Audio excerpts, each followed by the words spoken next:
మకర రాశి వారికి జ్యేష్ఠమాస బహుళాష్టమి అమావాస్య తిథి సందర్భంగా జాతకంలో అష్టమంలో కుజుడు, అష్టమంలో కేతు సంచార స్థితి, కుజదోషం ఉన్నప్పుడు గ్రహదోషాన్ని ఎలా తొలగించుకోవాలి, ఐశ్వర్యం ఆనందం ఎలా వీరి సొంతం చేసుకోవాలో ఈ వీడియోలో తెలుసుకుందాం.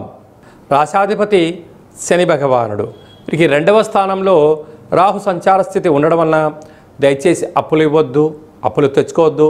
స్థిరచరాస్తులు క్రయ విక్రయాలు చేసేటప్పుడు, చెక్కులు ఇచ్చేటప్పుడు, డబ్బులు తీసుకునేటప్పుడు, ఇచ్చిపుచ్చుకునే వ్యవహారాలలో తొందరపాటు నిర్ణయాలకు ఇది సరైన సమయం కాదు.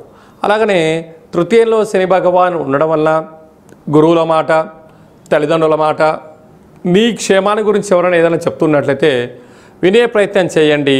విజయం సగం మీ సొంతం కాబోతుంది. అర్ధాష్టమ శుక్రుడు, వాహనాలు, ఫోన్లు, క్రయ విక్రయాలు,